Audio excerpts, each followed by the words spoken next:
భక్తులు ఎలా ఉంటారో చూపించడానికి మన ముందుకు వచ్చేస్తున్నాడు సంజయ్.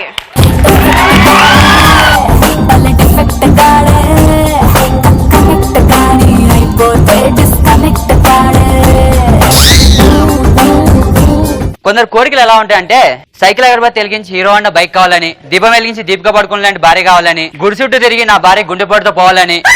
ఇలా కోరికలు ఎలా ఉంటాయంటే ఇన్నర్బీట్ మాల్కి వెళ్ళి రబ్బర్ బాల్ కొనుక్కున్నట్టు ఉంటారు. ఒకడు వస్తాడు, గుడికి వస్తాడు, దేవుడా నేను చిన్నప్పటి నుంచి ఏ కోరిక నేను కోరుకోలేదు స్వామి, ఒక్క కోరిక తీర్చు స్వామి, కావాలంటే నీ కేరళ కొబ్బరికాయ కొడతా. కోరిక ఏంటంటే నా పక్కింటి అంటే నాకు పడిపోయేలా చూడు స్వామి. ఒరే దరిద్రుడా, గుడికొచ్చి ఏం మొక్కలో తెలియదురా, బాగుపడాలి, బాగా చదువుకోవాలి, బాగా సెటిల్ అవ్వాలని కోరుకోవచ్చుగా. పక్కింటి పడాలి, ఎదురింటా అంటే ఎదురు రావాలి. నీలాంటి తాప్స్ ఇంటికి వెళ్ళి పెప్సీ అడిగాడంట దరిద్రుడా, తాప్స్ ఇంటికి వెళ్ళి పెప్సీ అడిగాడంట దరిద్రుడా. ఇంకా స్టూడెంట్స్ ఉంటారు, వీళ్ళు ఖాళీగా ఉంటే క్రికెట్ ఆడుకుంటారు, టైం పాస్ కాకపోతే టెంపుల్ రన్ ఆడుకుంటారు. అప్పుడు భగవంతుడు గుర్తురాడు, ఎగ్జామ్ రిజల్ట్స్ వచ్చినప్పుడు, ఎగ్జామ్ డేట్ వచ్చినప్పుడు అప్పుడు గుర్తొస్తాడు. అబ్బాయిలు వస్తారు గుడికి వచ్చి, దేవుడా నా పక్కన కత్తి లాంటి ఫిగర్ పడేలా చూస్తాం, వీలైతే అడగకుండా అన్ని చూపించేలా చూస్తాం. చూసావా అన్న, అబ్బాయిలు ఎంత అమ్మాయికులు, అంత కష్టపడి కూడా పక్కన అమ్మాయి పాస్ కావాలని కోరుకుంటున్నాడు కానీ ఆడు పాస్ అవ్వాలని కోరుకోవట్లేదు. ఈ అమ్మాయిలు అయితే నేనే పాస్ అయిపోవాలి, నాకే 99 రావాలి, నేనే స్టేట్ ర్యాంక్ రావాలి అని కోరుకుంటారు అన్న. ఇంకోటి వస్తాడు, పాప మనకి జాబ్ ఉండదు, స్వామి నాతో చదువుకుని ఎదవాళ్ళందరికీ జాబ్ వస్తుంది, నాకు తప్ప పర్లేదు స్వామి, లేట్ అయినా నేను పెద్ద ఫీల్ అవును కానీ మినిమం 1 lakh శాలరీ వచ్చే జాబ్ చూడు. వీడికి తినడానికి తినలేదు కానీ తాగడానికి థమ్స్ అప్ అడిగాడు. ఇంకోటి వస్తాడు, ఆడు షిరిడి సాయి సీడి ఎన్నిసార్లు చూసాడో తెలియదు కానీ భగవంతుడా నువ్వు ఉంటే ఆ పంచభూతాలు సాక్షిగా, ఆ పరమశివుడు సాక్షిగా నా లవర్ లాంగ్ డ్రైవ్కి వచ్చేలా చూడు స్వామి. పంచభూతాల సాక్షిగా వీడు బాధ అంతా లాంగ్ డ్రైవ్ రాలేదని చెప్పి అది ఫోన్ చేసినప్పుడు ఎక్కడో తాగి పడి ఉంటాడు, తప్పని తీడి చేసి దేవుడి మీదకి మళ్ళీ ఇలాంటి కాకి రెట్టేసిందని కోర్టులో కేసేసాడంట, కాకి రెట్టేసిందని కోర్టులో కేసేసాడంట. ఇంకోటి వచ్చి పాపం గుడి చుట్టూ ప్రదర్శనలు చేస్తుంటాడు,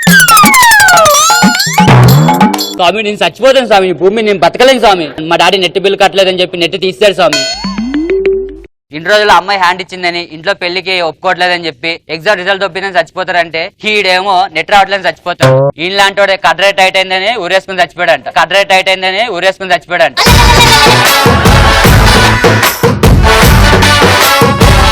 ఈ అమ్మాయిల విషయానికి వస్తే వీళ్ళు బయట టీ షర్ట్లు, జీన్స్లు, చెడ్డీలు, మిడ్డీలు వేసుకుని KFC చికెన్ లా ఉంటారు, కానీ గుడి అనేసరికి హాఫ్ సారీ కట్టుకొని చాలా పద్ధతిగా వెళ్తారు. మొక్కొచ్చిగా మొక్కరు. నన్ను ఎవడని చూస్తాడా, అబ్బా ఆడెవడ నన్ను చూస్తాడు, ఆడెవడ నన్ను చూస్తాడు చూడలేదు 36 రా, నడుము 36 ఉన్నారని. అరే ఆంటీ అంటారా 36 ఉంటే. మళ్ళీ మొక్కోడాలి దేవుడి దగ్గరికి వెళ్ళి, స్వామి నేను సన్నబడిపోవాలి కానీ నా బాయ్ ఫ్రెండ్ అడిగినప్పుడల్లా బావర్చికి తీసుకెళ్ళాలి. వీళ్ళు చెప్పింది ఎలా ఉందంటే పెళ్లి చేసుకోవాలి, ఫస్ట్ నైట్కి ఎవరు దుప్పటాడు కప్పుకోవాలన్నట్టు. ఇంకొక అమ్మాయి వస్తుంది, స్వామి నాకు నా బాయ్ ఫ్రెండ్ బోర్ కొట్టేస్తాడు, నేను పెళ్లి చేసుకుందని ఫిక్స్ అయిపోయా, ఆడు ఎంత ఏదైనా పర్లేదు స్వామి, కాపుతాడికి 1000 కోట్లు ఆస్తున్నట్టు చూడు స్వామి. అది కళ్ళు మూసుకొని తాళి కట్టించుకుంటది, మనం కళ్ళు మూసుకొని జీవితం కాపురం చేయాలి. కొబ్బరి బండలు నీళ్ళు తాగేసి కాలిపోవడం ఇస్తే మనం ఏం చేసుకుంటాం భయ్య. మా జీవితం ఎలా అయిపోయిందంటే ఎవడో సీడీ మన డివిడీలో వేసుకున్నట్టుంది, ఎవడో సీడీ మన డివిడీలో వేసుకున్నట్టుంది. రవాణా కోరుకున్నాడు గుడికెళ్ళి, స్వామి నేను హీరోగా చేస్తున్న సినిమా హౌస్ఫుల్ అయిపోవాలి కానీ శ్రీముఖి మాత్రం ఏ పని పాట లేకుండా నా సినిమా టికెట్స్ బ్లాక్ లో అమ్ముకోవాలి.